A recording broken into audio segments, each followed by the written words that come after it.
Now the Buddha's very pleased with the question. He's very, very pleased.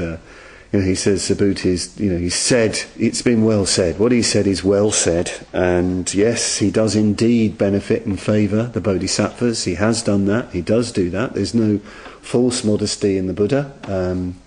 Lots of self-metta in the Buddha. So yes, that's true. And it's a very courteous exchange. Very, very courteous. And he tells the Subhuti to, yes, listen attentively. Listen well. Listen attentively, and I'll tell you the answer to your question. It's a lovely feature of Buddhist sutras, actually, of all traditions. Generally, what you have described is a very courteous dialogue. It's full on. There's no... nobody's holding anything back, but there's great mutual respect and care and consideration.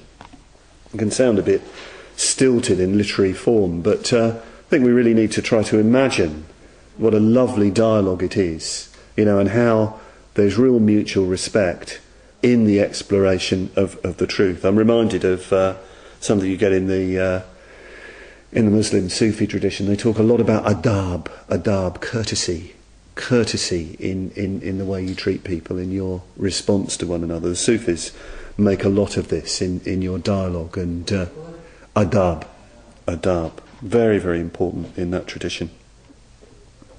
So we need to imagine a very courteous but a very lively dialogue going on, which leads to a deeper unfoldment of the Dharma.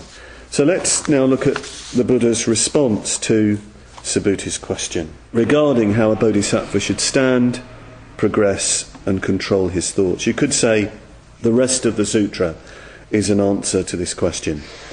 More immediately, the next chapters, the Chinese tradition has broken up the sutra into different chapters. Chapters 3, 4 and 5 are the immediate answer to the question. Chapter 3 is about the bodhicitta, the arising of the bodhicitta and the taking of the bodhisattva vow. Chapter 4 is about generosity, and by implication the other perfections. And chapter 5 is about the nature of the Buddha, about enlightenment, the way one views enlightenment. So you've got a kind of path here.